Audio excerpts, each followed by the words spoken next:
Hello, I'm Isaac Hayes III, founder and CEO of Fanbase, and I'm here with a very important message.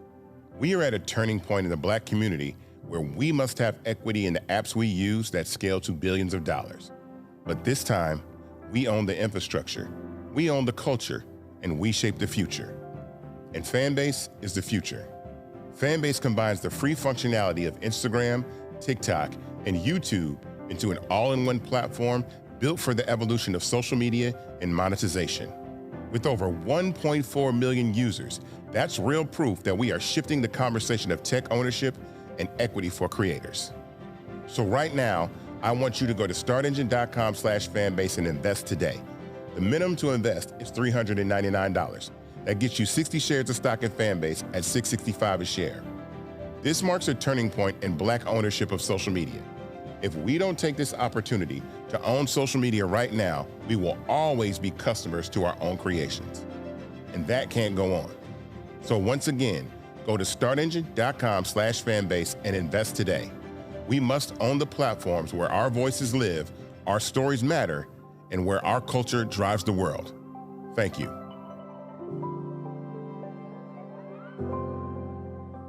Folks, Black Star Network is here. Hold no punches. I'm real revolutionary right now. Support this man, Black Media. He makes sure that our stories are told. Thank you for being the voice of Black America, Roland. Stay Black. I love y'all. All momentum we have now, we have to keep this going. The video looks phenomenal. See, there's a difference between Black Star Network and Black-owned media and something like CNN. You can't be Black-owned media and be scared. It's time to be smart. Bring your eyeballs home. You dig?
Today is Wednesday, September 17, 2025, coming up on Roland Martin Unfiltered, streaming live on the Black Star Network. House Republicans voted, along with 8 Democrats, to let 14-year-olds be charged as adults in Washington, D.C. That's right, 14 years old. 8 Democrats voted with Republicans.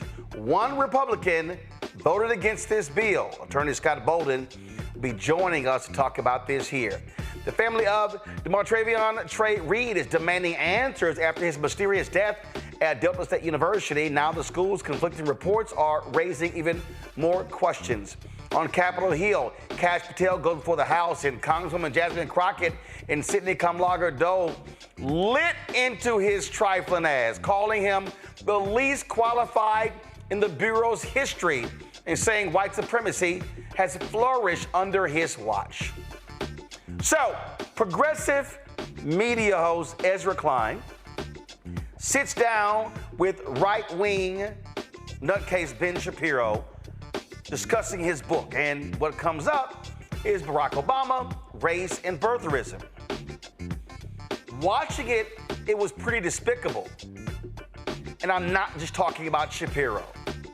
And Vibe Magazine, what the hell is wrong with y'all? How do y'all run a story saying Dame Dash is going to be the chair of Revolt, and you never call Revolt, and the story is still up? Yeah, I'm calling y'all out too. It's time to bring the funk on Roland Martin Unfiltered on the Black Star Network. Let's go. He's got whatever the miss, he's on it. Whatever it is, he's got the scoop, the fact, the find. And when it breaks, he's right on time and it's rolling. Best believe he's knowing. Putting it down from sports to news to politics. With entertainment just for kicks, he's rolling. It's on go, roll, y'all. It's Roland Martin, rolling with Roland now. He's funk, he's fresh, he's real, the best, you know he's Roland Martin.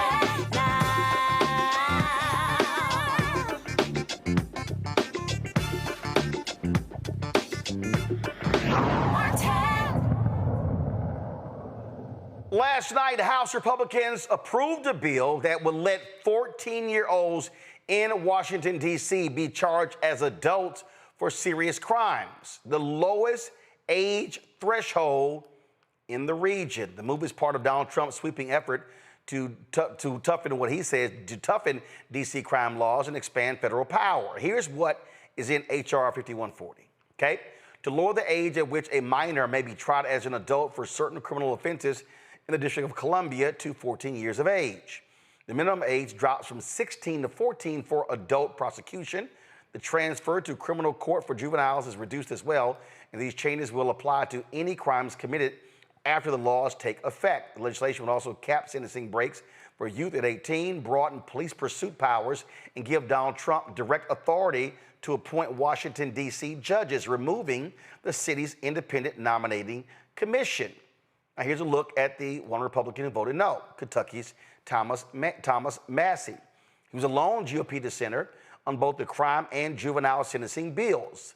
Democrats who voted yes are Henry Cuellar, Texas, Black Caucus member Donald Davis of North Carolina. And y'all gonna call him in a second, control room, because I wanna know why in the hell he voted yes. Laura Gillen, New York. No, put him back. Jared Golden of Maine. Susie Lee, Nevada. David Min, California. Malik Glusenkamp Perez, Washington State. Eugene Simon Vindman, Virginia. Yeah. Now, here are the Democrats who did not vote on the bill. Okay? Who did not vote. Now remember, we're talking about, okay, guys, hold up. Okay, we have Don Davis saying he didn't vote as 8, and now he's on here. Okay, are two separate bills? Why do we have them in two different graphics? Need y'all to explain. Okay. Okay, well, you pull the last graphic up. That's Don Davis of North Carolina. Pull the next graphic up. That's the same photo, guys. That's not Dina Titus of Nevada, okay? That's Don Davis. I know who the hell Don Davis is, all right? Okay, Adam Gray of California, Mikey Shapiro, who's running for governor of New Jersey, Dina Titus of Nevada, all right? Now remember, there were two different bills, and so that's what you have going on here. Texas Republican Brandon Gill introduced the bill, pushing further than any neighboring state by removing judicial review for minors charged as adults, meaning a 14-year-old could face adult court with no chance for appeal. Scott Bolden joins us right now. He's attorney here in D.C. Scott, first of all, what do you make of this? And walk us through, what crimes are they talking about? They're talking about, as written, the most violent crimes, violent armed robberies, murders, carjackings where there's a physical injury. The problem with their description is that with the U.S. Attorney for D.C., Jean Piero, I think her name is, a former judge and former prosecutor, but a Fox News personality.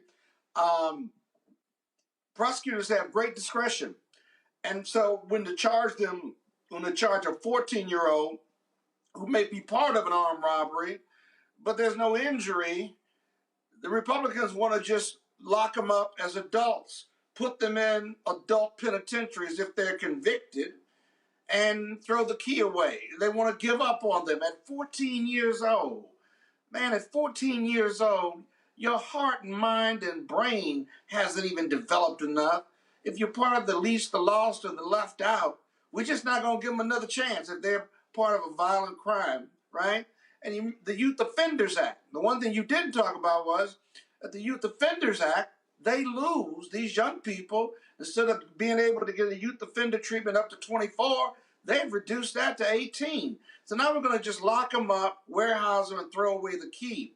We know research, and it's cited by the Washington Post, is the kids who are in juvenile detention are more likely than not to be recidivists than those when you lock them up with adult population. Because when you lock them up with adult population, they become adults real quick, and they learn from adults real quick. And they may be abused by adults real quick. And then when they get out, if they get out, they've got a felony record. It's not private because it's not juvenile. And what is their way forward, if you will? There's no way forward for most of them who are poor and disenfranchised. And so it is, again, the Republican view of this is to just lock them up. But we know that doesn't solve crime. For example, D.C. has the highest rate of incarceration per capita of any urban major center. And guess what? We still got crime. Donald Trump still federalized the police and brought out the National Guard, and now the National Guard is gone, and we still have crime. So locking them up isn't the answer. It's a continuum of care in regard to crime prevention programs. Oh, I'm sorry. They cut $800 million from crime prevention programs for major urban centers, so they don't believe in that either. It's unbelievable. It really is. See, Scott, the deal here is simple. They know they can screw with D.C. Yeah. That's all this is. That's exactly what's going on here. Yeah, no doubt. And because of that, Mayor Muriel Bowser has had to toe the line or thread the needle and what have you. Half the city wants her to fight because, remember, statehood and self-determination is always on the line in D.C. And we've got a lot of it, but we don't have statehood. We don't have a vote in Congress. We don't have U.S. senators. And let me just tell you this. Before you start blaming the Republicans for that, the Democrats have controlled all three houses on at least two occasions, under Barack Obama and under Bill Clinton, and D.C. still didn't get statehood or even greater rights than they should have with Democratic control. So as a former state party chair, I often say, at least we know where the Republicans are. Their vote for hell no. But the Democrats pay lip service to it. They put it in your Democratic platform, but they've done nothing to effectuate it, period. So, Scott, this is the Washington Post story. Yeah. It says right here that there were two bills. 31 Democrats joined Republicans in voting to restrict judges from having discretion to dole out lighter sentences to young people. So they have mandatory minimums now. Right. That means the judge has no discretion.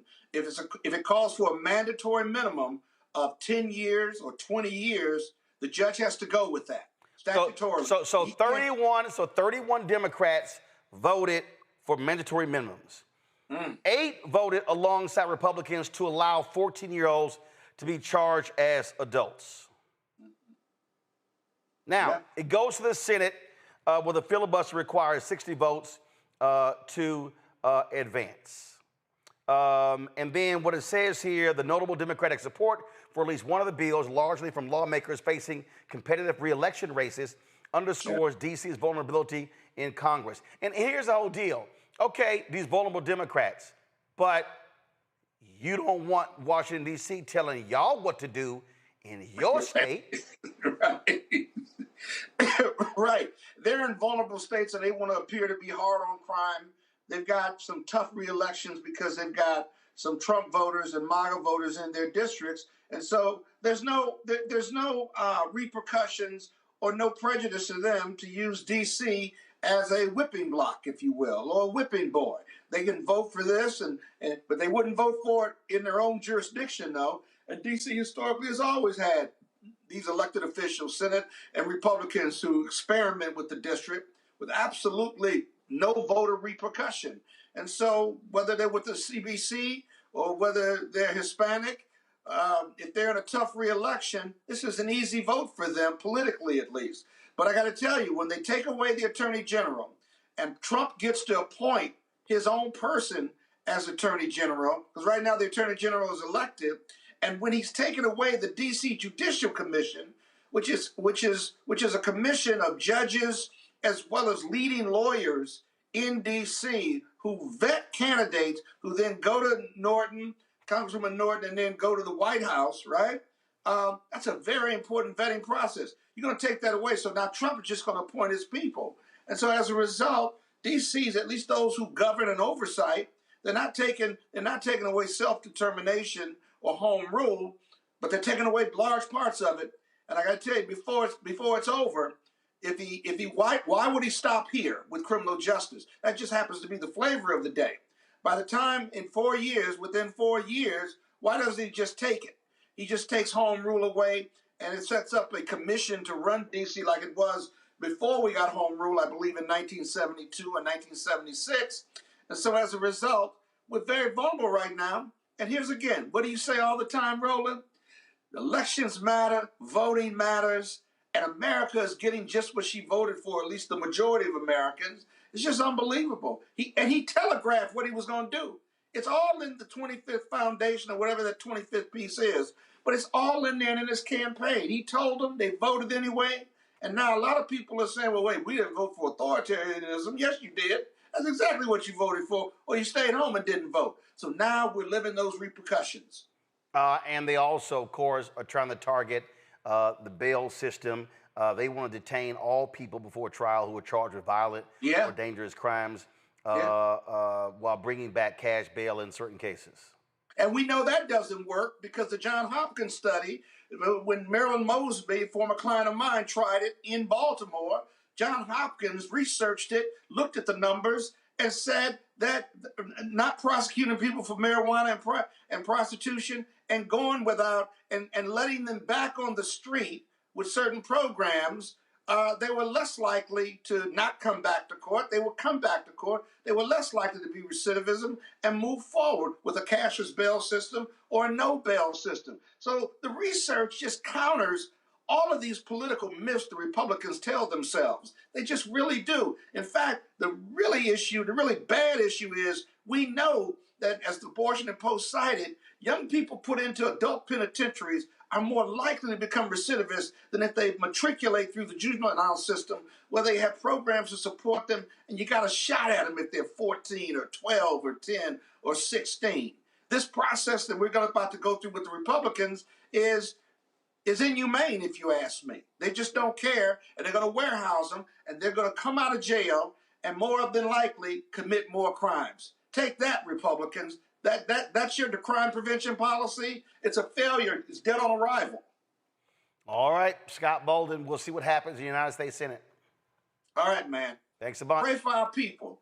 Pray for our people. Indeed, indeed. All right, folks, got to go to a break. We'll be right back. Roland Martin Unfiltered on the Black Star Network. Black Star Network, what's happening? It's your man, Kim. And look, my new single, Rock With Me, is on fire. We debuted as the #1 most added and greatest gainer at R&B radio. So look, I want you to go check it out at musicbykim.com. Listen to it, download it, tell me what you think about it. Also, make sure you sign up to be a part of my community so we can stay connected. At Music by Kim on all social media platforms. Thank you for rocking with me. And keep love on the one. 'Cause I want you to rock with me. We live in a strange world till the darkness falls forever. Baby, let's be the dawn. When it feels like it's taking me over, you're making me stronger, my sweet love. This week on the other side of change. Hurricane Katrina, 20 years later. Cannot believe that it's been more than 20 years since we saw Black people and Black communities across New Orleans and the South being failed by our government. But it's a harrowing lesson. We're going to unpack how race and class intersect in ways and how we need to talk about this government doing more for our communities. Again, you're watching The Other Side of Change only on the Black Star Network. Hey, this is Motown recording artist Kim. You are watching Roland Martin Unfiltered. That boy, he always unfiltered, though. I ain't never known him to be filtered. Is there another way to experience Roland Martin than to be unfiltered? Of course he's unfiltered. Would you expect anything less? Watch what happens next.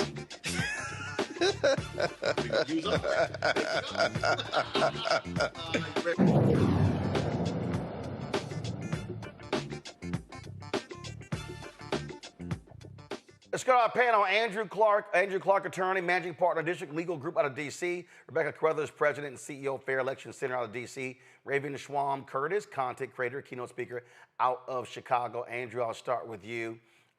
Listen, Republicans don't care. They do not care about recidivism. They do not care about rehabilitation.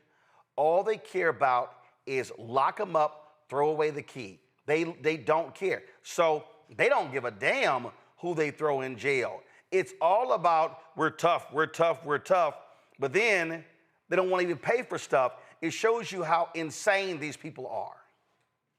Yeah, for them to decide that now they're going to include the age bracket of 14 to 16-year-olds in possible adult crimes is insane, given the fact that they've cut DC's budget by $1 billion. I have heard nothing about what's going to be the plan for the fact that there will be this influx of cases in adult court, what they're going to do about possibly housing more juveniles that are going to be charged by adults. Because let's be honest, Jean Pirro has made it absolutely clear from the beginning that she wants to target the youth in DC. Now, I know a lot has been made about the curfew, but that's where it started, right? DC does not have safe places for youth to go at night. I grew up in New York, and I had places like the mall. I had places to go and ride rides, to play games. These youth do not have that. And those that are not just sitting at home playing video games, but they want to be out and be social, they don't have a place to do that right now, not safely. So instead of investing resources in that for DC youth, they're choosing to prosecute them and to place them in jail at a very vulnerable time in their life. And this is just wrong. It is. And Rebecca, I mean, what we're dealing with individuals who do not give a damn about young Black youth. They don't want to actually fund the very things that can deal with crime. Their philosophy with everything is prison, prison, and more prison. So a few things, Roland. For the audience to know that there are no federal prisons inside of the District of Columbia. So what that means is if you are sentenced to prison time and you are a DC resident, you are shipped across the country in various states into the federal prisons that are in those particular states. And something to note, especially under the administration that we're in, is that if you are a for-profit prison, and you are trying to increase revenue and you are trying to be profitable, there's only two ways in business that you could be profitable. You either have to increase revenue or you have to decrease cost. Ultimately, you choose to increase revenue and decrease costs at the same time to make as much profit as possible. So when we're talking about for-profit prisons, what that means is in order to increase profit, that means more people have to be locked up. To continue to increase profit year over year, that means every single year, more people have to get exceedingly locked up compared to the previous year. So when you have different diversion programs, which is intended to decrease the number of people in prison going into the penal system, guess what? That is the antithesis of for-profit prisons. I understand under President Biden, there was a move to remove for-profit prisons on the federal level. However, we're under a different administration that's putting profit over people. Of course, this is how Fox News always spins these things, Raven. This is the headline. Dozens of House Dems vote against crackdown on D.C. youth crime after Trump backs off Capitol Police. The bills were led by Representative Byron Donalds and Brandon Gill, respectively. My goodness. I mean, the spin is just so deeply nefarious, I think, especially in a moment where Republicans have been fighting tooth and nail for the pedophiles in the Epstein files not to be held to account, right? So y'all are fighting to protect pedophiles, but you don't want to protect children. You don't want to give children who have been caught up in a bad situation, likely because they've been under-resourced, to have recourse for that. It's just deeply, deeply harmful in terms of an approach to crime and how we address that in a way that's meaningful and addresses the root source. I also want to talk about Texas Republican Brandon Gill specifically, because he brought this bill, for consideration. And I just find it very rich because this individual was just in trouble for breaking the law himself, for not disclosing $500,000 in cryptocurrency that he purchased, which he was required to disclose by a certain deadline under the Stock Act. So, it's really just funny to me. It's always, not for me, but always for thee, right? The rules don't apply to them, but they apply to us tenfold, 20-fold, 30-fold. The last thing I think is really important to name here is the point about Trump being able to appoint judges, right? So we know that he's been complaining nonstop about these quote unquote woke judges, which is essentially his way of saying that judges are not making decisions aligned with his personal agenda. to me, this feels like a more direct pathway for him to enact his authoritarianism, right? So now he doesn't have to go through the process of things like where the LA judge said that ICE was running operations that were unconstitutional, and then having to essentially cut that off at the knees with the Supreme Court, that higher court decision negating that lower court decision. Now he can just go directly and choose the judges himself. So this is really about consolidating power, criminalizing Black and brown people, and doing so unapologetically. Well, that is the case. And Rebecca, those Democrats who voted for mandatory minimums got some explaining to do. Absolutely. And even if you felt like you were going to be in a contentious election next year, guess what? It is September 2025. That means you have 14 months to go knock on doors and explain to people why you decided to make sure that DC actually have rights that matter, to make sure that you weren't going to lock up 14-year-old children in these federal prisons with general population. And something that you mentioned earlier, Roland, is that and even Scott mentioned, it's the harm that happens when you have a 14-year-old in general pop with adults. I think Scott was very kind with how he said, oh, these kids will be attacked. But let's say what it is. These kids will be raped repeatedly over and over. These kids will also become hardened criminals that these particular folks on the Hill are claiming that they are already, and they are not. Their brains aren't fully developed. They're not fully formed, and there's still time to do intervention to make sure they don't go down that path. But something that I saw in the comments that I want to lift up, when you are putting young people, when you're putting minors into a federal penal system, someone said, you know what, that's preparing these young bodies for free slave labor. And that's what it appears is what's happening here. So I want to do this here. So the bill that dealt with, it was, again, there are two bills, okay? So HR 4922 is called the DC Crime Act. This is the one that passed 240 to 179. So I want to walk y'all through. So there was 0 present, 13 did not vote, okay? 13 did not vote. I wonder why they didn't vote. Okay, but let's go through here. So let's see here. So what I'm looking for are the Democrats who voted yay for this bill, okay? So you see if the first one, Adams, North Carolina, no. Aguilar, California, no. Amo, Rhode Island, no. Then you get to Arizona. Auchincloss, out of Democrat from Massachusetts, voted yes. Let's see here. Let's see, we can find. And so these are all the folks who voted and how they voted. So, looking for the folks who voted yes. Okay, nay, nay, nay. More Democrats who voted nay. Nay, nay, nay. Let's see here. Clyburn voted no. Conaway, New Jersey, yes. Correa, California, yes.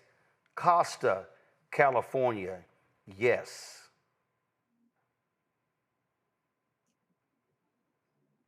Cuellar, Texas, yes. Davids, Kansas, yes. Again, Congressional Black Caucus member Don Davis, North Carolina, yes.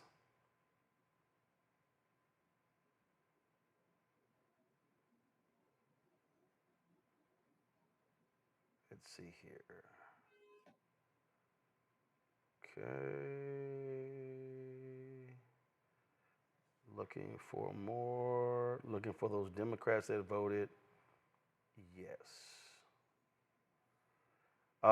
Golden, Democrat out of Maine, yes. Gillen, Democrat out of New York, voted yes. Gonzalez, Democrat out of Texas, yes. Goodlander, Democrat from New Hampshire, yes. Gray, a Democrat from California, not voting. Let's see, also a Green from Georgia, not voting. Harder, Democrat from California, yes.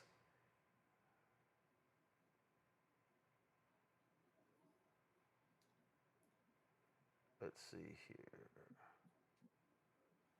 Looking for more Democrats who voted. Captor, Democrat, Ohio, yes.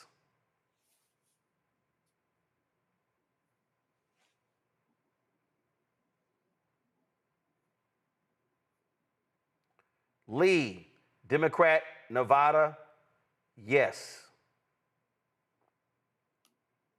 Levin, Democrat from California. Actually, that was a no. Lynch, Democrat, Massachusetts, yes. Mannion, Democrat from New York, yes.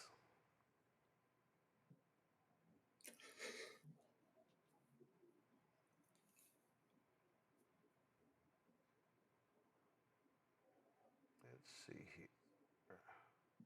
Min, Democrat from California, yes. Moskowitz, Democrat, Florida, yes.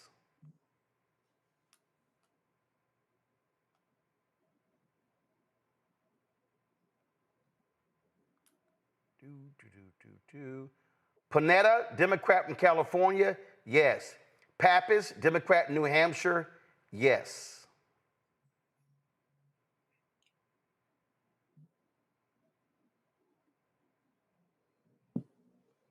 Riley, Democrat from New York, yes. Ryan, Democrat from New York, yes. Schreier, Democrat from Washington State, yes.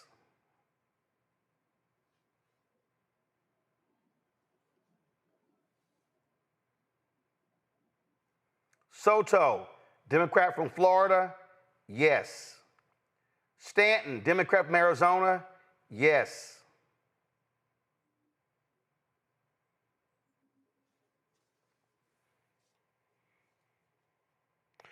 Titus, Democrat from Nevada, not voting. Torres, Democrat from California, yes. Tran, Democrat from California, yes. Vindman, Democrat from Virginia, yes. Whitesides, Democrat from California, yes. And that's the final one there. Andrew, the reason I chose to do that, because oftentimes when we talk about these things, when you see these stories, it'll be 240 to 179. No. We need the names. Folk watching need to know if their member of Congress voted for mandatory minimums. All Republicans did except one, but 31 Democrats voted for H.R. 4922. Yeah, and anyone that knows anything about criminal, how hard everyone worked on criminal justice reform, especially during the George Floyd era, knows how destructive mandatory minimums are to not only the defendants, but their families, and gives them zero hope of rehabilitation and gives judges zero discretion to actually look at who the person is. So it's important for everyone, really, it's public knowledge. You just pulled up a website where it's public knowledge to know where their representative is voting, because you're right. When that issue comes to New York and that issue comes to California, you already know that these people that have major influence in those regions and in those areas are going to be making decisions that are not going to be beneficial to the people that they're governing. Absolutely. And Rebecca, bottom line is we should know those names. People should be aware. And to your point, they have to defend it, and they got to be called out on it. Yeah, this is what it means for accountability. Step one is you vote for people, you vote for the candidate of your choice. Step two, you monitor and you see exactly what it is that they're doing. Step three, if you disagree with the choices and the votes that they're taking in their legislative body, then you hold them accountable. You hold them accountable by making appointments or showing up to their office, by placing phone calls, by doing letter writing campaigns when they have a town hall, if they have a town hall, showing up and expressing your displeasure. The fourth tactic here is if you see that there are a series of votes that you disagree with, that you think is harmful, that is anti the reason why you voted for your particular candidate of choice, then you mobilize your friends and neighbors and other like-minded people who also share that same thought. That is how you hold elected officials accountable. Just voting or deciding not to vote the next time isn't enough, but there's that in-between time during the governance, during the legislative sessions. That's when you have to express your content or your miscontent on what's happening with your particular elected official. Raven? Absolutely. To build on what's already been said, I think this is really what distinguishes us between MAGA, right? MAGA is a cult. They fall in line. They do what they're told they're supposed to do. We hold our people to account. When folks really meet the mark, we give them their flowers. And when they fail to meet the mark, we hold them accountable. We demand better. We demand answers. We demand change. And if we don't see that, then folks are going to get voted out. So I think really just to hone in on what's already been shared, that accountability piece is really paramount here. And these electeds need to be able to answer for their decisions because this was a really poor one. Absolutely. All right, folks, got to go to a break. We'll be right back. More on Roland Martin Unfiltered, including progressive Ezra Klein sitting down with right-wing ideologue, nutcase Ben Shapiro. And Shapiro talks about what caused the right to really lose it when it came to Obama. And of course, it all had to do with race. Shocker. Folks, support the work that we do. Join our Bring the Funk fan club. Your dollars make it possible for us to cover the stories that are really important to center African Americans. Our goal is to raise $1 million by the end of this year. We got some great things coming, 2 new shows coming. We're going to be expanding our coverage, and so your support is critically needed. So, if you want to support us via Cash App, use the Stripe QR code. You see it right here in the bottom left-hand corner. PayPal is R Martin Unfiltered. Venmo is RM Unfiltered. Zelle, Roland at RolandSMartin.com. Roland at RolandMartinUnfiltered.com. Send checks and money orders to P.O. Box 57196, Washington, D.C. 2003 7-0196. Back in a moment. I'm Dr. Greg Carr, and coming up on The Next Black Table, we're speaking with Dr. Lucius T. Outlaw Jr., master teacher and philosopher. He takes us on his journey to discover and celebrate Black philosophy. From my undergraduate years at Fisk all the way through my PhD, I was never in a philosophy class where I had a professor who was a person of African descent, nor a sign of text written by a person of African descent, ever. How he pushed back at those who said there was no such thing, and got us all thinking about what it means to be Black. That's on The Next Black Table, exclusively on the Black Star Network. This week on A Balanced Life with Dr. Jackie, we're talking all things entrepreneurship. Whether you want to jump right in, take a leap of faith, or you've just been thinking about it for a while, we're having a one-on-one candid conversation with Dr. Tierney, our level up coach and YouTuber of the amazing Hey Sugar. So let's talk about entrepreneurship. Before you jump out here, know that it is some work that goes into it. And not necessarily the work in the business itself, but some inner work. That's this week on A Balanced Life with Dr. Jackie on Black Star Network.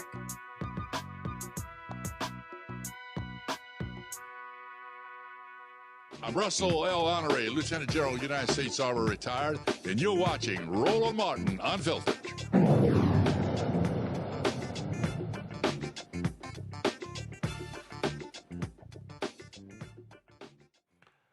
Folks, the mysterious death of Demartravion Trey Reed has taken a new turn after the Reed's family attorney says the university gave the family a conflicting account of how his body was found. In a news conference at Living Faith Miracle Temple Church of God in Christ in Grenada, Mississippi, attorney Vanessa Jones said the family was told Trey was found dead in his dorm room. However, the media reported that a Delta State University staff member discovered Reed's body hanging from a tree. Jones says the information the family is getting is from the media and not the school. The family is getting all of their information secondhand through the news, and we want that to stop today. It will stop today. And the officials from Delta State University, the coroner's office, you will communicate directly with this family. and not through the media. And we want answers, and we're going to launch our own independent investigation to get those answers if Delta State University won't cooperate with us, if the local coroner's office won't cooperate with us, and hopefully the state coroner's office will cooperate, and so that this family just will not just, this happened yesterday, February the 15th, 2025. The media knew about his Trey's death before the family did. Now, what justice, what right would you communicate with the media prior to communicating with this family as if this young man's life meant nothing? The days leading up to this, he was just as fun-loving as ever. We recently had Grenada Day here in Grenada. He was here with his family, and he was joyful and loving as ever. And that's what he's been remembered for being a joyful, loving young man. And when he went back to Delta State University, he was this fun-loving person. And our question is, what happened? The Boulevard County Coroner's Office reported no broken bones or other signs of assault before Reed's hanging. Civil rights attorney Ben Crump has joined the Reed family in calling for a full independent investigation into his death.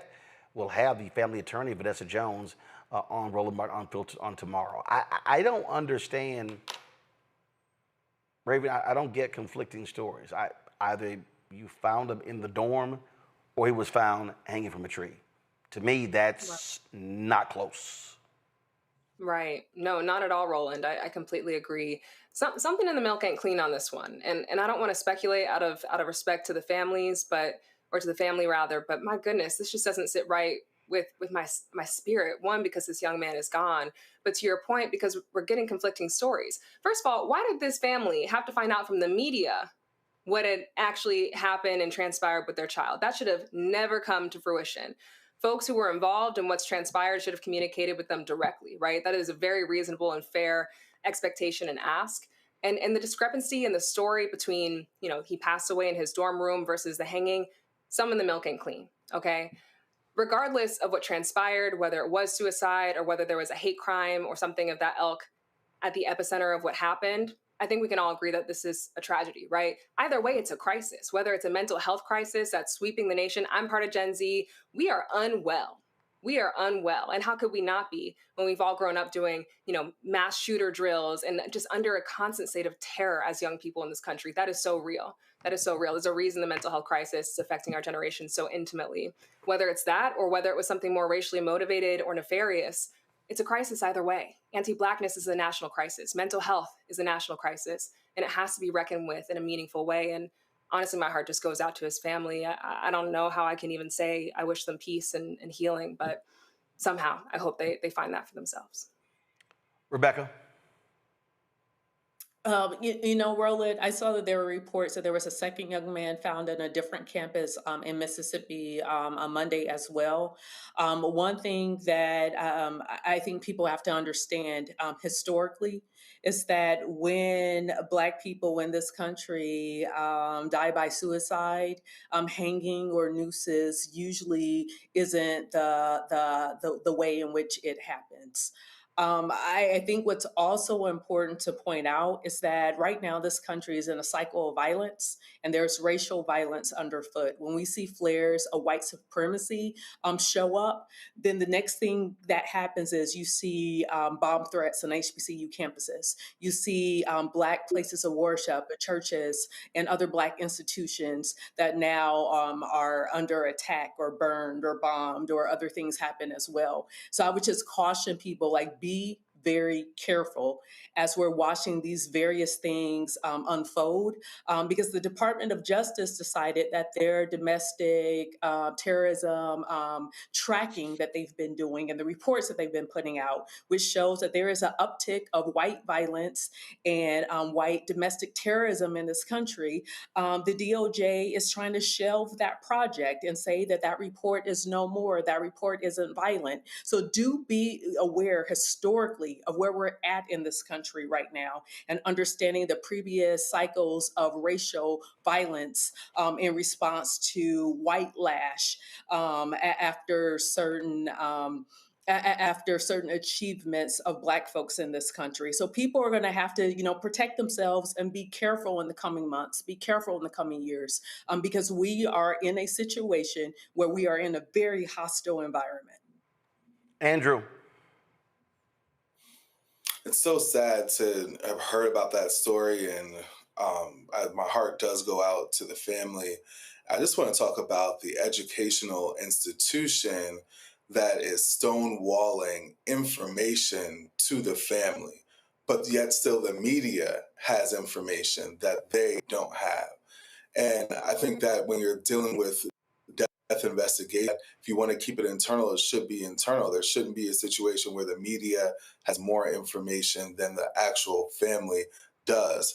And I'm glad that my brother Ben Crump is on the case as well, because I'm sure that with his power and influence that he is going to put a lot of pressure on that institution to have answers. Because if there is something in the milk, like my colleague said, there's something in the milk, we all are going to want to go know about it, and we might be taking a trip down to Mississippi. Indeed. So we'll hopefully get more details. All right, y'all. So y'all know I can't stand bad journalism. Y'all know I've called out other Black-owned and Black-targeted media for doing a horrible job. We can add Vibe magazine, and I don't even know what the hell Vibe, I don't know, but it ain't Black-owned. I don't know if it's Black-targeted. I have no idea what the hell it is. But I can say this here. What they are reporting now is really shameful. So this was yesterday on The Breakfast Club when Dame Dash was on the air, and he said this. So every time I was launching something with my family office, he sent a letter saying that, I'd owe the money, but it was my family office, but it muddies the waters. So if you have a contract, especially you working here, and somebody sent a bum letter, and as soon as it's a lawyer, it shuts down. Mm-hmm. It muddies the waters. And I was about to make some major announcements. You want to hear one? Sure. I'm now the chairman of Revolt right now, and I also I have 15. You don't deserve to be the chairman of Revolt. I got you. So I'm now the chairman of Revolt with a pathway. Again, you see, because he wants to trigger me, and I want you to acknowledge that. So I'm now Cam's boss, the chairman of Revolt with a pathway to acquisition. I've been trying to buy Revolt. How do we know this is not Cap? We didn't see this on Deadline. Can you stop yelling? Can you stop interrupting me, please? So Deadline didn't make the announcement for this particular situation. They didn't want to. I had an announcement I was going to make with BT, but Paramount stepped in and they said do it later. And they didn't want to be a part of this mess. But it will be in something. This gets played tomorrow, so the announcement will be in the trades tomorrow. Mm-hmm. So I've been trying to buy Revolt, and I also just did a 25-episode deal for my podcast for Bosses Take Losses, and I'm putting all my content on Revolt. Dope. Yes, so that I can see how to monetize. I have to put together a certain kind of a plan for acquisition. So in the next 30 days, I'm gonna just be a real chairman and play all these movies, and then I'm going to hopefully I'll stay the chairman, but I got to go make movies. Somebody would say how? How would you buy Revolt? Why wouldn't you say congratulations? We did say congratulations. Oh, you don't seem excited. Dope, congratulations. You have to understand something. I'm waiting for it to come out in Deadline. Let me finish. I'll really be like, yo, I reposted. Right. But somebody would say, well, now you're going to be Mr. Research, but you asking me why 50 Cent, but you guys got fooled. But if you're here Wait, let me finish. Real quick. I'm announcing. Okay, so here's the issue that I have here. Okay, so he goes on and says that he's the chair. Vibe publishes it. Does Vibe call revote? Nope. Does Vibe confirm the story with revote? Nope. Vibe still has the story up. Even though Demartravion Samuels, who is the revote CEO, literally says,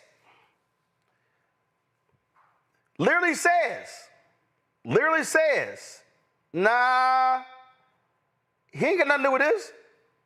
He ain't the chairman. He said that. Now y'all, again, I don't give a damn what Dame Dash is doing. I don't care. Okay, I don't care. Revolt, they got their business as well. But here's my problem. My problem is, how do you call yourself a media entity when you can't even pick the phone up to confirm a story? See, I got a problem with Black-owned or Black-targeted media doing awful journalism. I have a problem with that as an individual, as a journalist, but also as NABJ, National Association of Black Journalists, Vice President Digital. See, I believe that we have an obligation when talking to our audience to tell the truth. I got a problem when we have folk who are supposedly doing this and you can't even pick up. Now understand this here. Now go to my iPad. I'm gonna walk y'all through something. Dash will remain chairman for 1 month, effective immediately.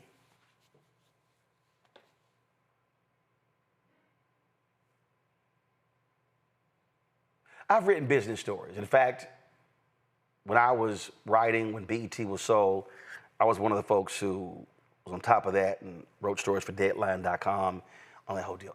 How are you chairman for a month? So if you're a reporter and you hear that, and you're an editor, you hear that, you first go, hold up, this story's not making any sense. So I love this here. So Vibe, go to my iPad. Vibe writes this original story. Damon Dash has been named chairman of Revolt, blah, blah, blah. On Tuesday, the 54-year-old and the network announced the news of the appointment. Interesting. Do y'all see an announcement in here? It says all these things are going to be doing, everything like that. He's going to be doing all blah, paid in full. Okay, all those things. Okay, I got it. All right, so, okay. Now, the Revolt CEO talked about a content partnership. A content partnership, y'all, is not chair of the company. Now, this is what's stupid to me. Look at this last quote, last comment. Vibe has reached out to Revolt for comment. Okay, this is when you know your story is shit. Okay? Let me give y'all some basic journalism. See the bottom? Go back. Vibe has reached out to Revolt for comment. That's the last paragraph. But earlier in the same story,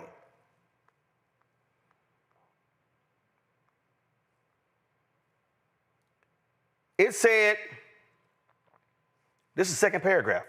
On Tuesday, the 54-year-old and the network announced news of the appointment. So,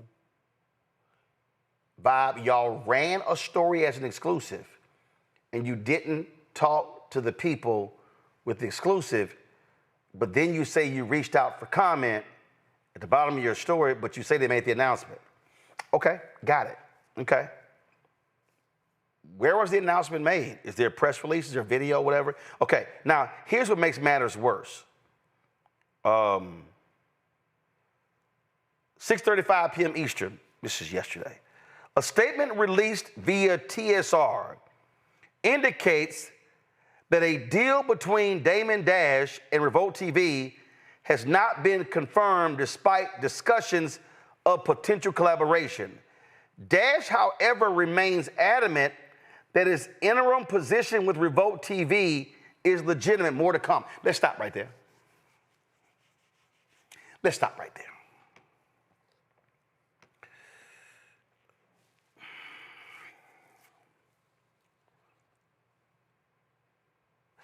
You literally say a statement released via TSR indicates that a deal, listen y'all, that a deal between Damon Dash and Revolt TV has not been confirmed despite discussions of potential collaboration. Y'all, discussions of a potential collaboration and confirmation of a deal ain't the same. It's not the same. This is what's crazy to me. Go back. Update 11:30 a.m. Vibe has reached out to Demartravion Samuels, CEO of Revolt, regarding reports by the Shade Room and the Breakfast Club alleging that a quote attributed to Samuels that was provided by Lord have mercy, y'all.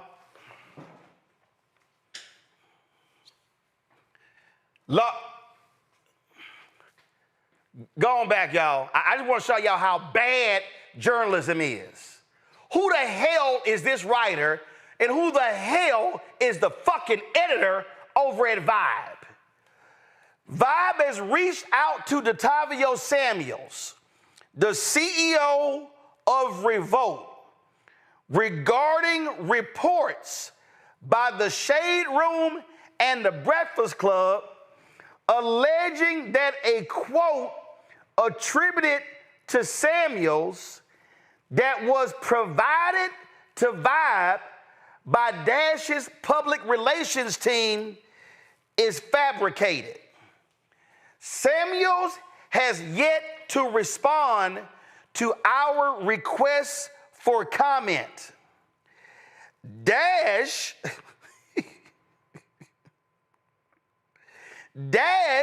says he stands firmly behind the quotes and statements provided to Vibe in our original reporting. So let y'all. So Vibe writes a story that comes from Dame that has a quote from the Revolt CEO from Dame, and Vibe types it up and then says at the bottom, we tried to reach Revolt, but at the top of the page, they call this an exclusive. Let me tell y'all what this is. It's an exclusive press release. How do you say somebody is chairman of a company and you never talk to the company, and then your ass write a story with quotes that come from somebody else? And let me just go ahead and do this right now.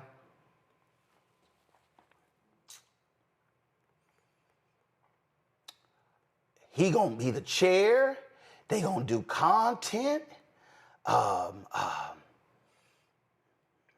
just gotta show y'all this one here because I can't believe I saw this here. He got all this stuff by paid in full. Okay, fine. Okay, but this is what's stupid to me. And this is why the reporters should be fired. The editors should be fired. This is what it says. Revolt TV CEO Demartravion Samuels spoke on the network's partnership with Dash and America New Network, expressing his respect and admiration for Dash's track record as a visionary. As the CEO of a media company dedicated to hip-hop culture and the diverse creators and consumers who drive it, it made sense to do business with Dame, Samuel said in a statement. Quote, after 30 years, he continues to be a driving force in hip-hop and pop culture, and people want to hear what he has to say no matter how they feel about it.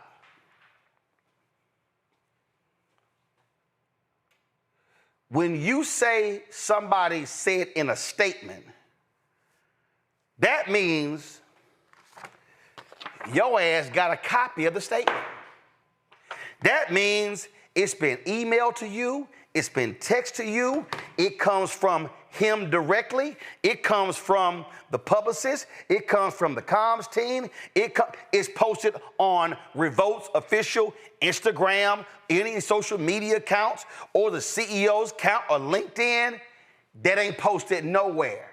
And y'all asses wrote a whole story quoting a CEO of a company, a black-owned company, saying as a statement, but you got the statement from the very person who announced that he was the chairman, and you ain't confirmed that nowhere. See, I told y'all, I keep telling y'all the problem I got with these so-called black targeted and black-owned media people who got shitty, piss-poor journalism. They don't call nobody, they don't research shit, they just type it up, slap it on a website, put it on social media, and folks run with it as if it's the truth when it's not the damn truth. And I done called out a whole bunch of, y'all know, I called out Black Enterprise before, I called out The Root, I called out News One, I called out Blavity, I called out Essence, I called them out. The reason this is piss poor and the reason this is shameful is because black people expect media companies to actually report what's true. And so what then happens is somebody posts something, and all of a sudden it boomerangs. Remember, I told y'all when Newsweek did that story saying Biden cut $35 billion from HBCUs. And man, when they dropped that cover and it spread like wildfire, I saw the story and I knew it was a lie. And there were several prominent African Americans who reposted that cover story, mad, pissed off. And I called them, I said, take that bullshit down because Newsweek is lying. Newsweek got the reporting wrong. NBC News got the reporting wrong.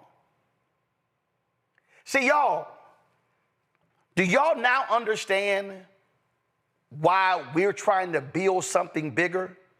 Do y'all understand that we are literally completely reformatting BlackStarNetwork.com to be a news portal?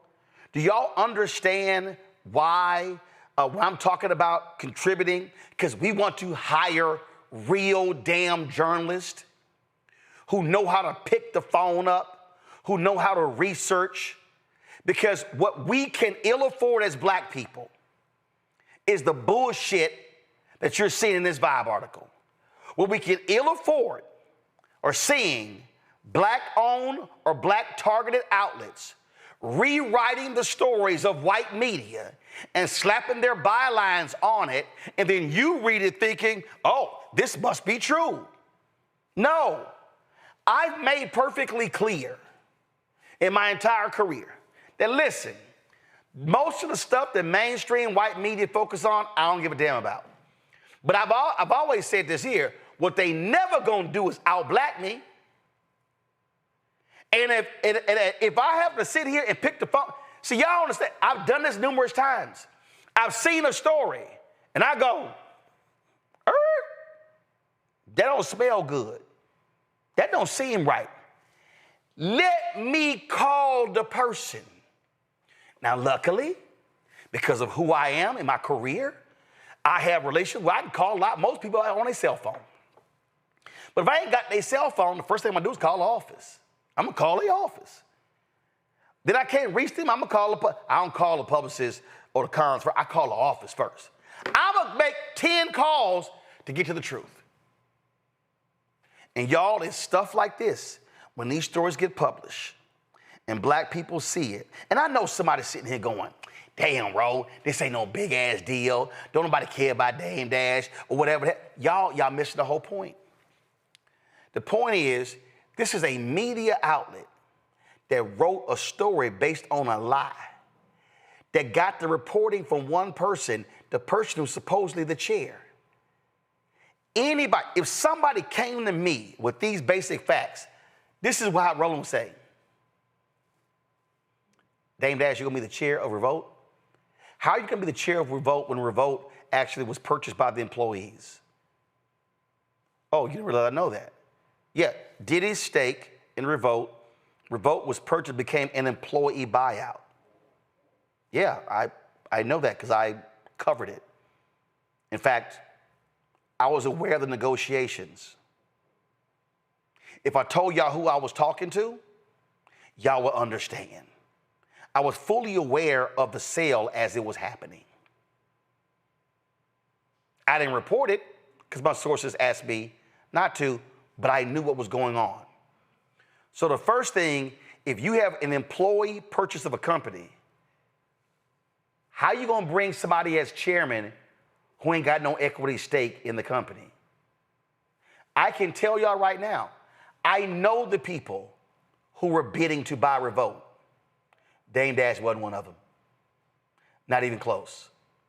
Again, if you were a journalist, you would know these things. But some very basic fundamental things here. A source gives you a statement about them becoming chairman of a company, and the same source gives you a statement with the quote from the CEO of the company, and you as the reporter and the media company, you never think to call the company to confirm the news before you publish it. So you rush to publish it and slap exclusive on it, and you ain't confirmed nothing. And then you put at the bottom of the story, Vibe call, revolt for comment. This is a massive failure top to bottom. It's a failure on the part of the reporter. It's a failure on the part of the editors. It's a failure on the part of the CEO, whoever the hell that is with Vibe. But this is the problem that I have, that forget that this story about Revolt and Dame Dash. What happens if this is now a political story, or a voting rights story, or a criminal justice reform story, or a black business story? And I've seen this. Washington Post did a story saying that Bob Bland, Tamika Mallory, Carmen Perez, Linda Sarsour were being run out of the Women's March. No, they weren't. They had term limitations. So they weren't kicked off the board. But you know what happened? 3 black outlets rewrote the Washington Post story, slapped a byline on it, and people said, well, I saw it here. Remember that story? Biden handing out crack pipes.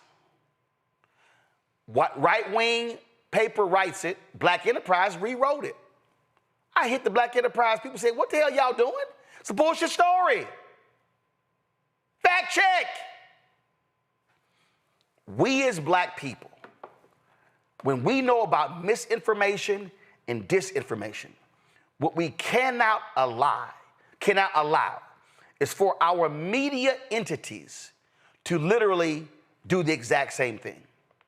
And we have to be just as aggressive. If I am going to call out Fox News, if I am going to call out these right-wingers, then I'm also going to call out black-owned and black-targeted media for awful, awful reporting. Enough of this BS, y'all. Vibe should have the decency to take this story down and launch an internal investigation as to how in the hell did you report a completely bogus story. Bringing my panel, and Rebecca, again, people don't understand the gravity of this and why it pisses me off, because we've witnessed this happen numerous times, and black folks run with it, and once that lie boomerangs around, is hell trying to stop it. Roland, this is why independent journalism and real journalism is very important. Someone that is reporting on something doesn't automatically make them a journalist. But when we talk about traditional sources of journalism, like magazines, newspapers, traditional broadcast media, there's a certain expectation. But what we're seeing in this climate, and I keep talking about the climate that we're in and historically where we are in this country, is that we're seeing an increased monopolization and consolidation of how people are getting their news sources. We're seeing that Paramount and CBS, and now that particular family is looking to, I think there was reports of purchasing TikTok US and other forms of media. What this is all about is about information. How are people getting information? And if you control the flow of information, you also control outcomes, you control human behavior. Because when you look at information that's reported, that then impacts how people are gonna move about that day. So here's an example. If I'm driving in my car, I'm listening to a traffic report or the weather report, and they're telling me, hey, there's getting ready to be a big storm, get off of 95, go somewhere else because traffic's gonna get backed up. Guess what I'm gonna do immediately? I'm gonna change my behavior and I'm gonna do something different based upon that report. The reason why this matters so much with Vibe magazine is Vibe magazine is supposed to be an entertainment magazine, report on entertainment news. And it was launched as the hip hop Bible. Absolutely. So now when you have a I won't say so-called because that sounds shady, the Dame Dash. When you have a hip hop icon, I got to swallow as I say that. When you have a hip hop icon like Dame Dash and they're not able to get fundamental pieces of a story correct, then now their coverage on social justice issues, which Vibe magazine prides itself on reporting on social justice issues. Vibe magazine prides itself in covering elections. And they talk about how they don't cover it in a traditional way, but they cover it in a way in which its audience is able to dissect and participate in what's happening primarily with domestic policies within the United States. So if they can't get their bread and butter correct, and such a low standard to get this type of story correct, then that lets you know subsequent news that is of more gravity, you're going to have to side eye. The reason why this is so important, we were talking to the audience last month about why it's so important with platforms like Black Star Network. It's so important with Roland Martin, a daily digital show. Is over the next few years, we're going to see more suspicious information being pushed out as news. I'm letting you all know right now, it's not news. The final thing I would say about this, Roland, is maybe we need to have a telethon talking about what's happening within so-called news in this country and even globally, and use that as opportunity for people to immediately give money to make sure that you're meeting your goal by the end of the year. I want y'all to go to my iPad right now. Okay, this is the story that pissed me off, and it was ridiculous. And one second, sorry. So what they did was, go to my iPad now, sorry. When the story ran, they actually had this cover, and there was some, I forgot what it was, something like Biden cuts $45 billion from HBCUs, and man, black folks lost their minds. The reason I knew the story was BS, because I was covering the story. I was on top of the story. And I remember what Biden promised to HBCU and Hispanic serving institutions. So y'all know what happened? On this show, I pulled the press release up and I showed it. I showed people exactly what he said. Y'all, 3 weeks. We did numerous stories, Andrew, 3 weeks, because that one Newsweek story, NBC News, did something talking to 3 HBCU students, and I blasted that reporter for her shameful reporting as well, because she didn't have the facts. The students didn't have the facts. And all these black folks, and this wasn't about you're trying to cover for Biden Harris. No, it was the facts. And that's my problem. That's what pisses me off. And when black people see it, we ran with that shit, and I literally called the member of Congress who sits on the Education Committee and who dealt with the funding, Congressman Bobby Scott. He's an Alva brother. I knew that. I said, Congressman, walk me. He said, no, Roland, here are the facts. Oh, what was the operative phrase? I fucking called. Now seeing is a lot less investigative journalism and more armchair opinionated journalism, and that's something that I think is going to be problematic. But it's going to be problematic for everyone else except for you, Roland, because you put in the work and you put in the time to actually make these phone calls to make sure something is coming out of your mouth that it's accurate.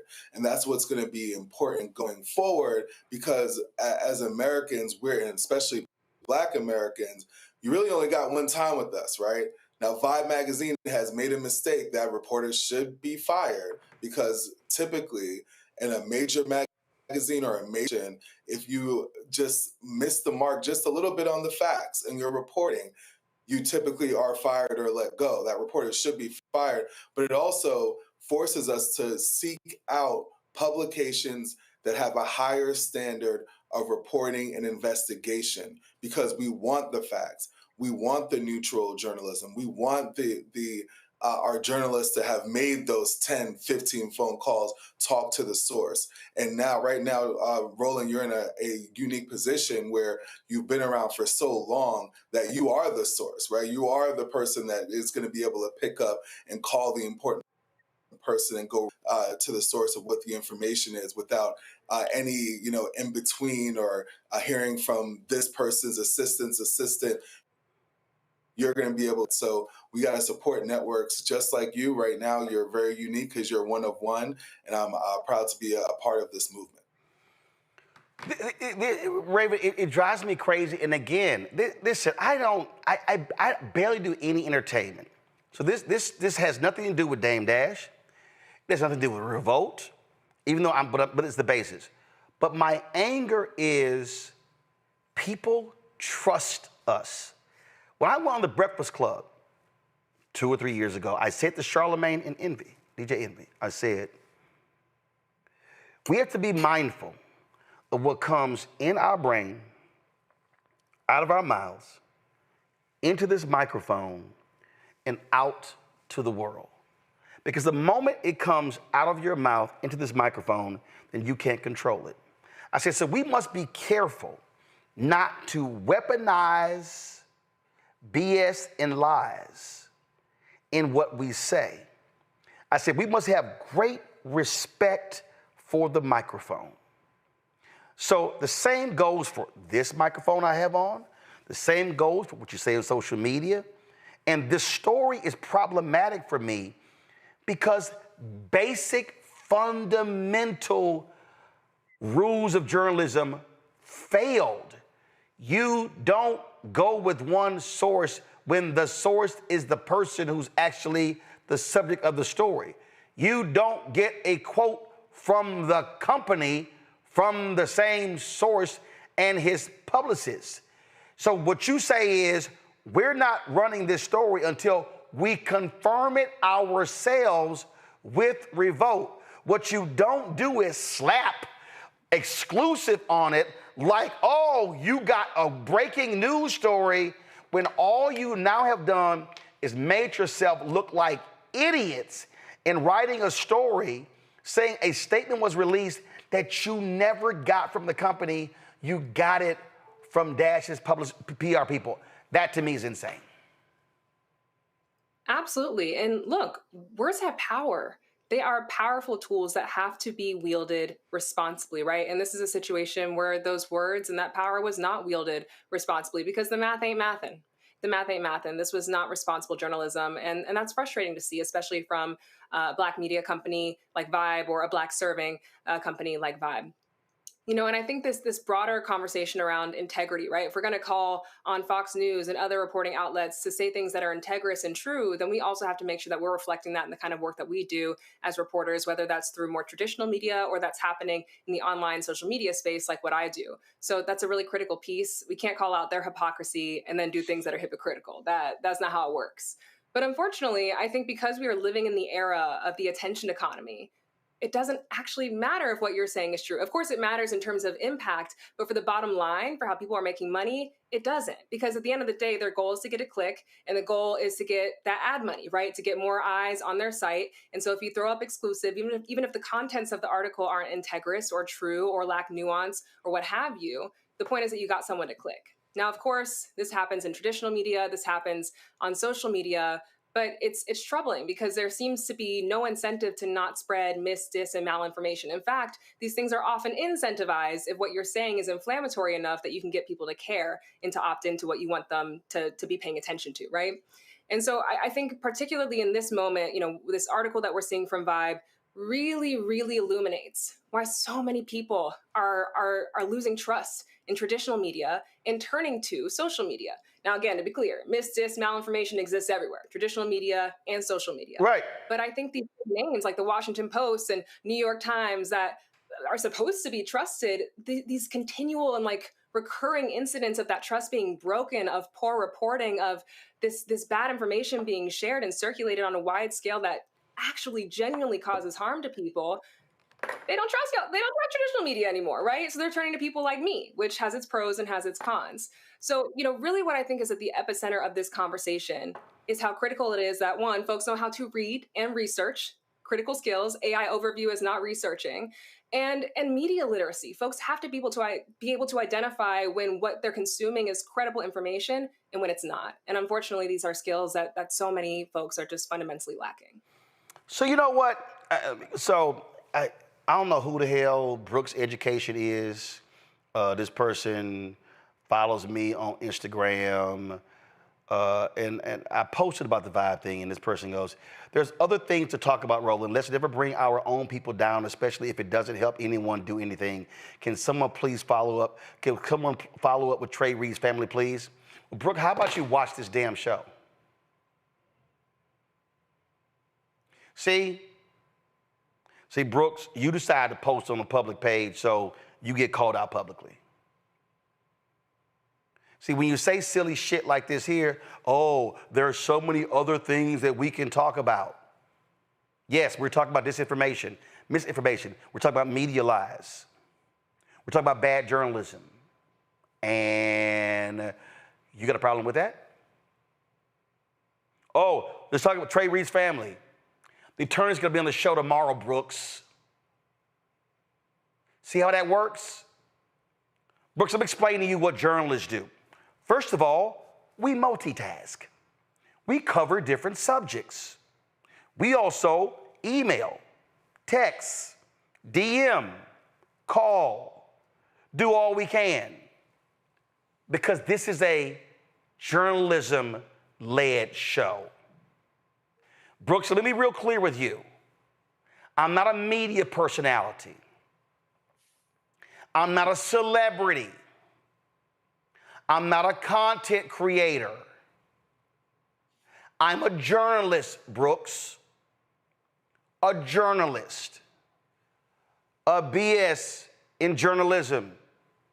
Graduate of Jack Yates High School, Magnet School of Communications.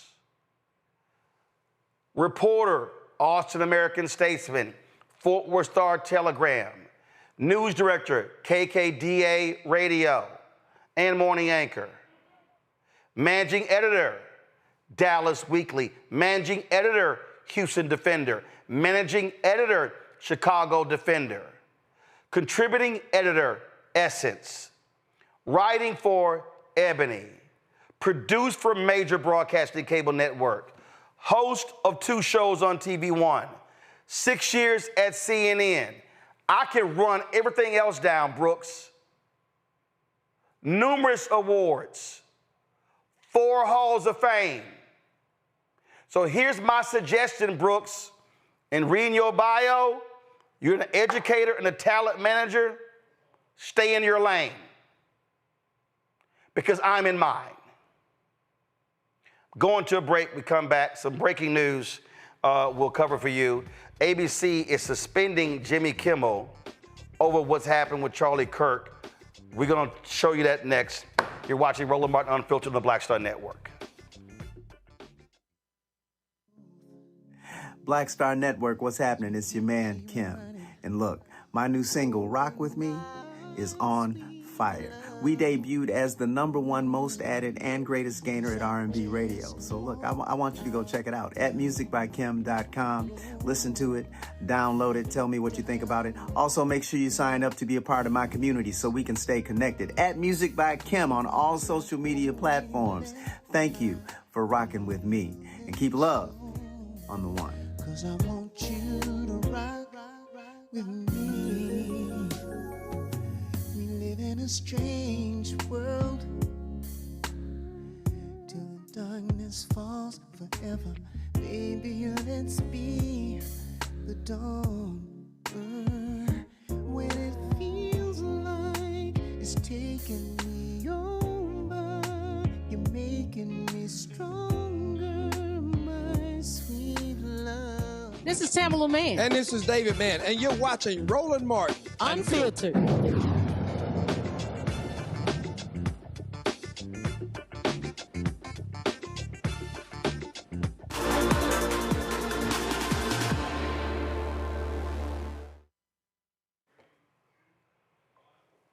Folks, breaking news. ABC is suspending Jimmy Kimmel indefinitely from his late night show over comments that he made about Charlie Kirk.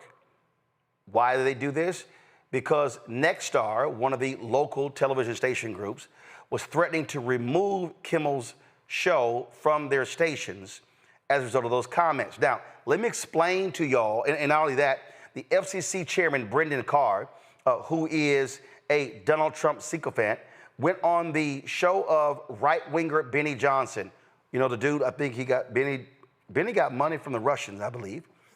He went on his show and called on Disney to suspend him, or he was going to pull the licenses of ABC. Now, let me explain to people how this works, okay? ABC, the network, Disney owns ABC. ABC is a network. The network does not have an FCC license. The Federal Communications Commission grants broadcast licenses to local TV stations. Disney ABC owns several. They're called owned and operated stations. So the FCC could take action against those stations. But you have these affiliates. They pay ABC for their programming. Those are owned by Sinclair, Nexstar, Tegna, and others. So Nexstar, because they own the stations, could say, we're taking you off the air because we don't want to piss off the FCC chairman who could revoke our licenses, which is very rare, but under Donald Trump, they have been threatening this left and right. The same Brendan Carr has been threatening companies, ordering them to remove DEI, to do all of those different things. He told Paramount, not approving the merger, let's get rid of DEI.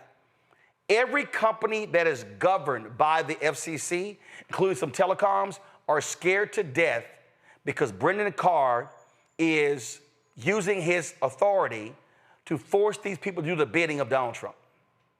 And so now we have this news coming out now that they are suspending or removing the show, removing Jimmy Kimmel's show for an indefinite period of time over these comments made regarding Charlie Kirk. Let's go to my panel. Rebecca, I want to go to you. I mean, listen, Donald Trump's remember, he comes in, he settles with Disney. He basically tells Paramount, yeah, y'all gonna pay me up or ain't approving your merger. Same thing. They're kissing his butt. They hire a right-wing ombudsman who has no experience whatsoever in media. What NBC is doing. And so this is about, listen, the Washington Post has capitulated. You've got them firing people. They just fired Karen Attia, opinion writer. They have no black columnists left on their opinion page. All of these media people are running scared because Donald Trump is using the authority of the federal government to bring these people to heel. And we now see this here with one of his biggest critics in Jimmy Kimmel. And this comes on after CBS announced they're canceling his other big critic, Stephen Colbert, and his show. Roland, this is the reason why I made the comment that I made during the last segment about you having a telethon or some extended special show really documenting and really showing how the consolidation of the news, how the impact with this administration is really quelling down sources of information, how people are receiving information, and the increase of censorship. If people are saying something that the almighty ruler doesn't particularly care for, because people need someone to be able to walk them through what's happening. The reason why it's important for independent journalism and independent journalists like yourself and this type of platform to walk people through this is because we know in traditional media right now they are scared. They absolutely will not do it. It's not that they can't do it. It's they will not do it because of how media is being consolidated and the particular folks who are behind some of the consolidation in media. They're dancing to this administration's beat.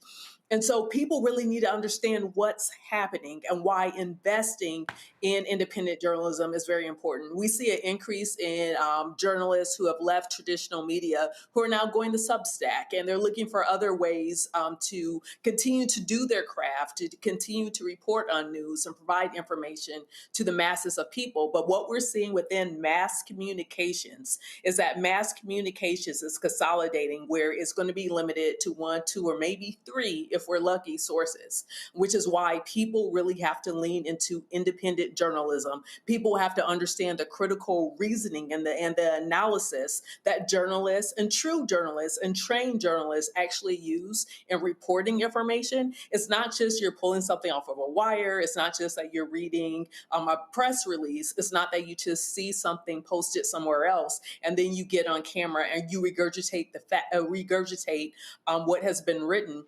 But it's the who, what, when, where, why, and how. It's asking the primary questions, the secondary questions, the tertiary questions, asking the follow-up questions to make sure that the readers, the viewers, truly understand the why of the particular story that's being reported. So, Roland, you're definitely going to have to be able to do this so people, especially Black America, understands what's happening and understand the information that they're receiving and what that information should look like. This right here, Raven, this was the threat. It happened a few hours ago that forced all of this to happen. This is Brendan Carr, the chairman of the Federal Communications Commission, appearing on the podcast of right-wing conspiracy theorist Benny Johnson. Listen.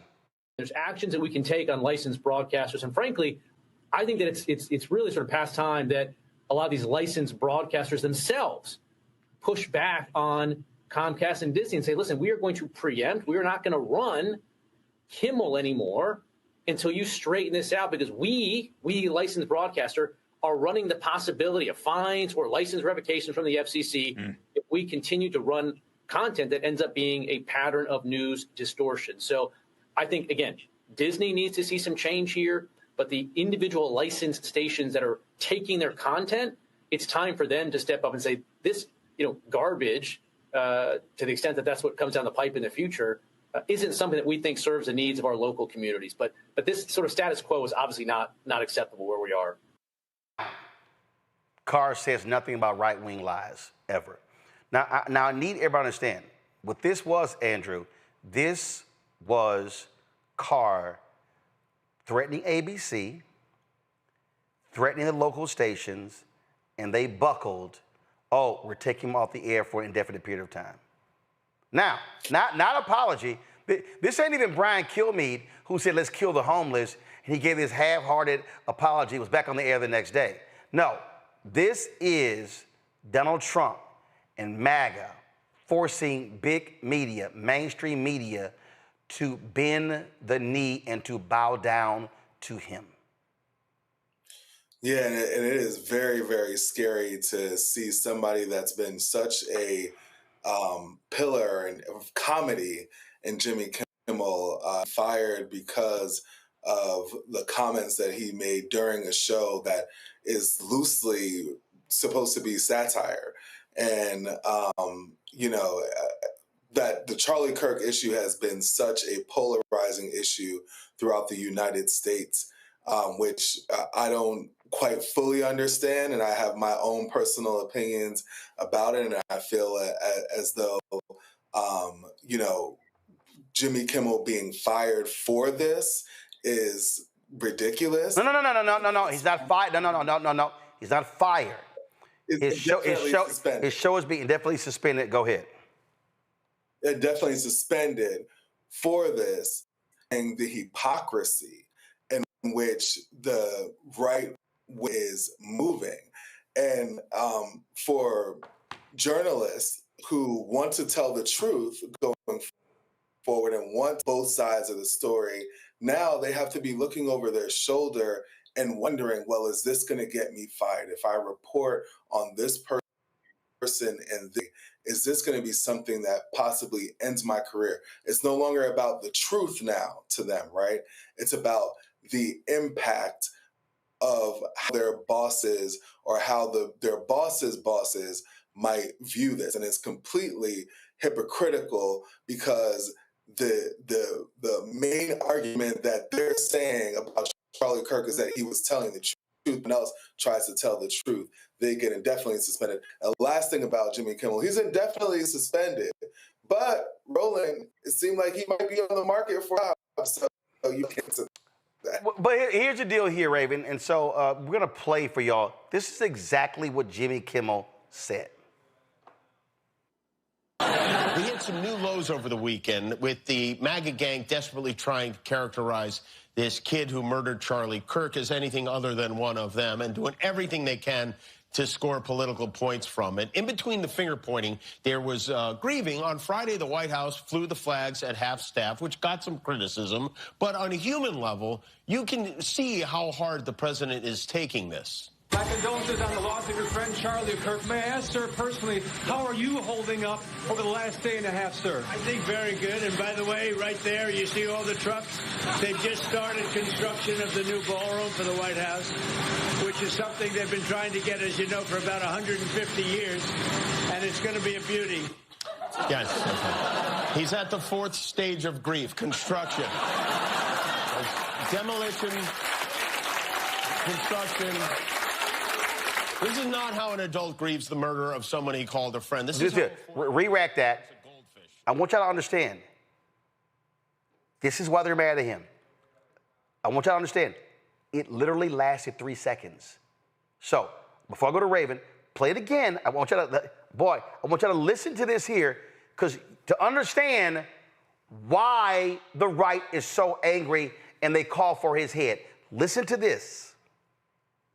We hit some new lows over the weekend with the MAGA gang desperately trying to characterize this kid who murdered Charlie Kirk as anything other than one of them and doing everything they can to score. That was it. Trying to desperately characterize him as anyone other than them. So it's not like they said, hey, Jimmy, go on the air and correct what you said. Nope. Now, here's the other problem here, y'all. We don't know nothing about him. The reporting so far, you can't necessarily believe what you're hearing. That's what's so crazy, Raven. The right is so hardcore. No, leftists, not one of us. So what they did was they knew, and this is the thing that people don't understand. They knew the Achilles heel of ABC, NBC, CBS, those are federal licenses. Raven, for the people who don't know, the reason Brendan Carr can't go after CNN or Fox News or MSNBC is because those are cable networks. And the FCC has no jurisdiction over cable networks, but they do broadcast licenses. Yet another profound and unapologetic overreach of power. But are we surprised? I mean, Brendan Carr was a key contributor to Project 2025. So we've been new. He's a Trump lackey, and he's shown us that every single day that he's been in this position, right? I mean, you know, I think regardless of sort of one's sentiments on what happened to Charlie Kirk and what little information we have about the suspected murderer, what Jimmy is naming is not an unfair thing to name, that there is a problem among white America of young white men being radicalized, of people on the right making it easy for people to get their hands on guns who have no business having their hands on guns. And that this is a problem, a white man specific problem. Not that only white men are doing it, but young white men are at the epicenter of this conversation in some critical ways. So I don't think that was unreasonable to name. And I think it actually says a lot more that there is outrage at that query being posited, as opposed to outrage at the fact that gun violence like this is happening in our country to begin with, gun violence that disproportionately impacts Black and brown people in a lot of ways. And yet the outrage that this white supremacist was gunned down is greater than what I've seen for, you know, the kids that were killed, right, that same day. Charlie Kirk got more coverage. So this is not me trying to hire guys how people are supposed to care or what that's supposed to look like, but it is to say that I think Jimmy is getting to a critical issue in this country that the right does refuse to name, does refuse to reckon with. And the fact that now that this is leading to essentially responses that disallow free speech is really rich, coming from the party that claims to have free speech at the epicenter of its platform. If y'all care about it so much, it's not just free speech when you like what someone is saying, it's free speech because free speech is critical and central to democracy, period. So this is unsurprising, but deeply disappointing and concerning for the state of our democracy. And also, you can actually make a mistake and you come back and correct it. But I need people to understand, where the right's state of mind is right now. This is Texas Congressman Troy Nehls today on Capitol Hill.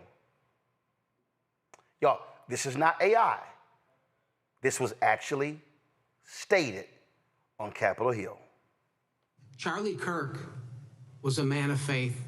First and foremost, he loved his Lord Jesus. He loved his family. Beautiful wife, beautiful children. Just a remarkable, honorable man that was silenced with this assassin's bullet. I would say if Charlie Kirk lived in the biblical times, he'd have been the 13th disciple. He'd have been the 13th disciple.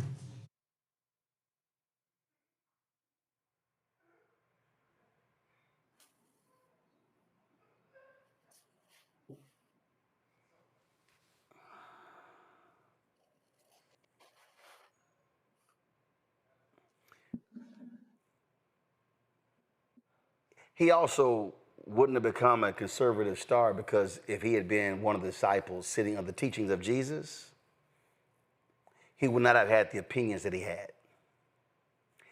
But I played that just so people can understand the state of mind of where these folks are.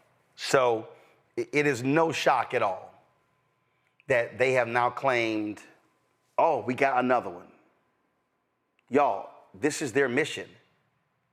They do not support free speech. They support them talking and the rest of us shutting up.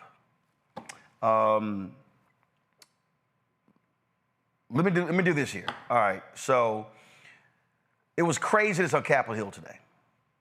Kash Patel was testifying before the House. Oh, and it was bonkers. And y'all know CongresswomanJasmine Crockett had to set this buffoon straight.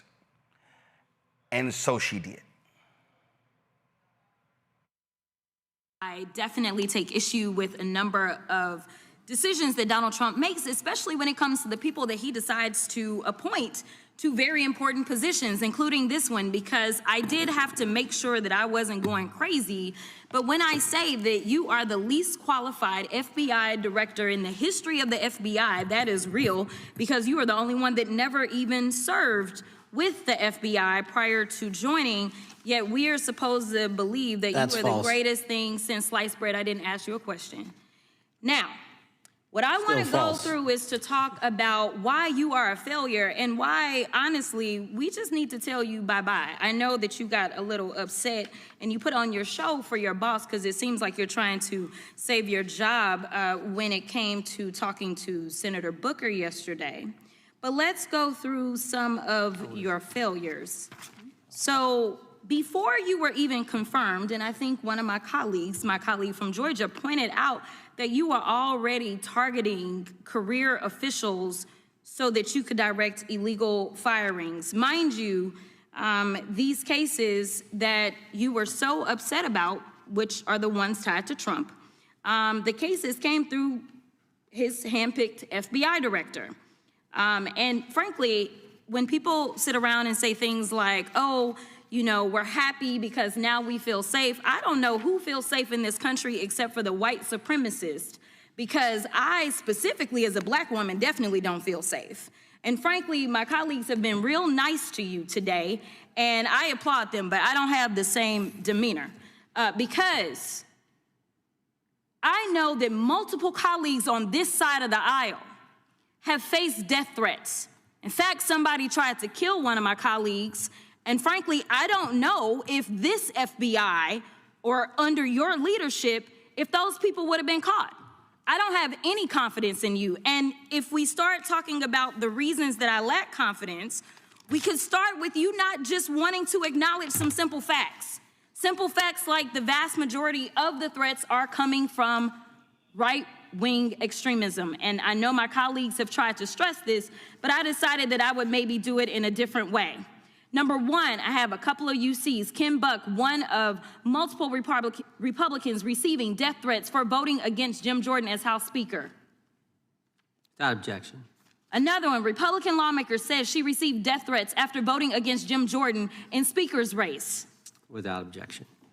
In addition, there was another one from another colleague who now is leaving Congress because they said that they were calling his wife anonymously and threatening her life to the extent that she ended up sleeping with a firearm. Without objection. Okay, so here's the deal. How are we supposed to have confidence when you're sitting up here telling the Senate yesterday that it will take you 14 years before you can get the FBI fully staffed to do their jobs? You're also now redirecting resources so that they can go and play ICE agents on the streets. You're getting rid of your most qualified people, and even when it came down to somebody that you consider to be a friend, you were posted up having some fancy dinner to the extent that you posted not only once erroneously, you posted twice erroneously as it relates to catching somebody, and then you want to go and say, let me take a victory lap. Because honestly, if it wasn't for parents deciding that they were going to turn in their child, it seems like y'all wouldn't have got there, even though he literally confessed online. So I'm confused about what it is that the FBI is doing except for trying to put on a show for the apprentice or whatever you want to call him. The day after all of this took place, there was domestic terrorism that was taking place at HBCUs. They were targeted. Yet I didn't hear anything from the FBI about what was going on. And again, black people kept saying, how did we end up in this? Because the numbers are so very clear that white supremacy is a problem. And honestly, I've not heard anything out of you today that makes me believe that you're gonna do anything about the white supremacy problem. The one that is leading to children being killed, children being shot, as well as members of their community as they're worshiping in their churches. Well, she absolutely nailed that. And frankly, Raven, we need more of that. I mean, I don't think people really understand what we're facing. They don't really understand these people. They don't care about the First Amendment, except when it applies to them. They live in constant victimhood. They love talking about black people. Why are you always playing the victim?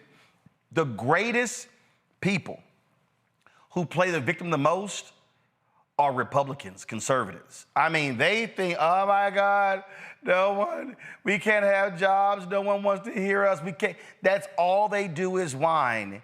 And they truly have an idiot running the FBI in Kash Patel. Mm-hmm.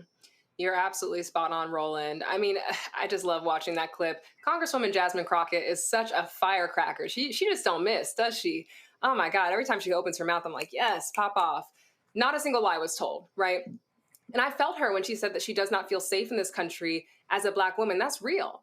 I mean, let's call it how it is. Trump is a white supremacist. His cohort of supporters either are white supremacists themselves or excuse white supremacy. And maybe those are the same things, right? And so Kash Patel obviously falls under that umbrella, and people who fall under that umbrella cannot be trusted with our safety, period. And we see that truth proven to us over and over again. The point that she elucidated around HBCUs being targeted in the wake of Charlie Kirk being murdered is really critical, right? Because we're talking about an institution, the FBI and policing, institutions that emerge from a lineage and an origin story of slave patrols, institutions that were created explicitly, let's be clear, explicitly to protect white people and white property.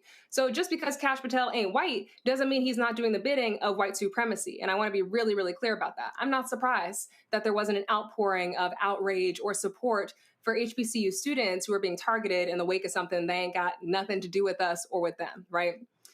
I mean, at the epicenter of this conversation, I think, is a refusal to reckon with facts. A refusal to reckon with facts, published by the NIJ, that the vast majority, as Jasmine Crockett names, of these extremist incidents are being perpetrated by the right. But instead of naming that, reckoning with that, looking to offer real and concrete solutions to this problem that is now impacting the entire nation, what do?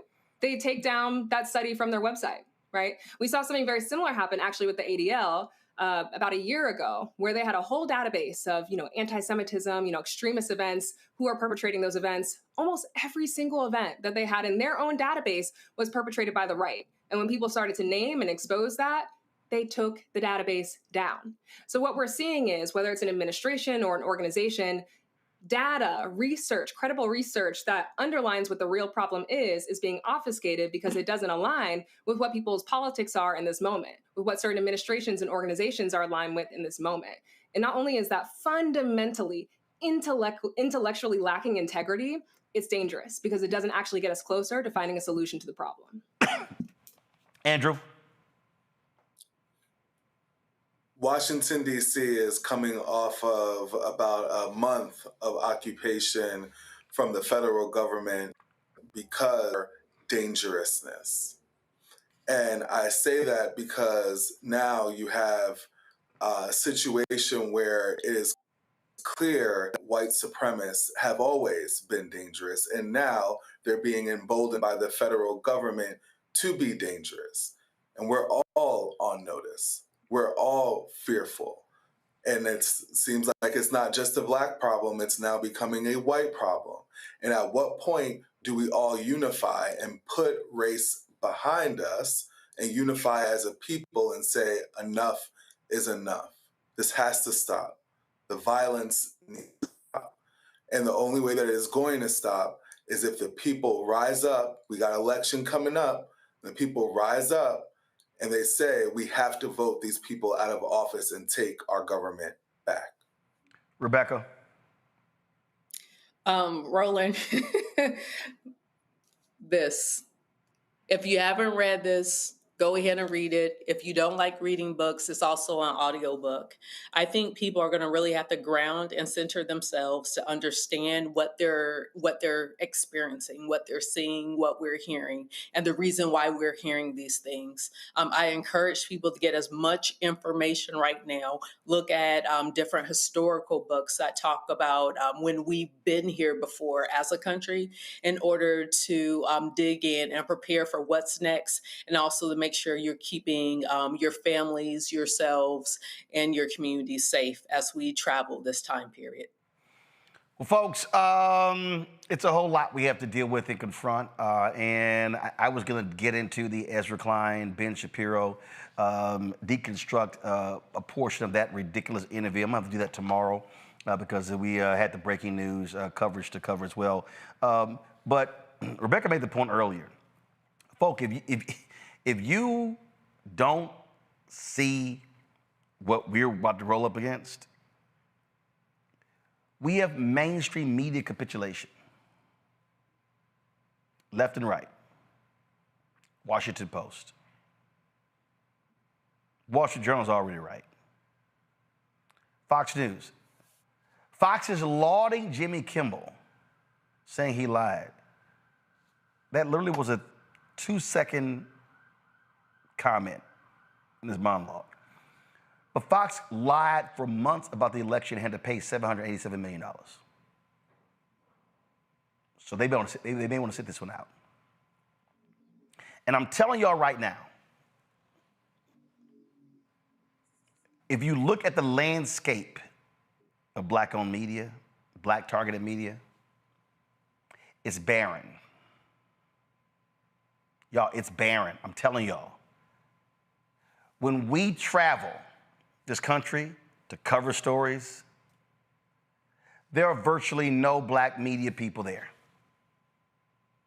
Oh, there are black journalists who work in mainstream who are being consistently laid off every single day. They ain't there, y'all. I'm telling you. They're not there.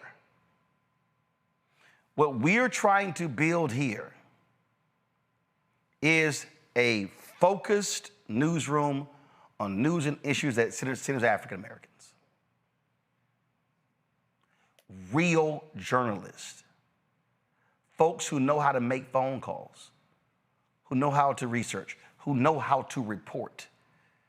Because what we are facing is a dearth of substantive information. And here's the other deal, y'all. What I want to create, I'll be perfectly honest, I have no problem sharing that content with other black sites because they're not going to have it. I am just being honest. I appreciate the folks at Black Enterprise. Black Enterprise doesn't cover black news anymore. They are a conference company.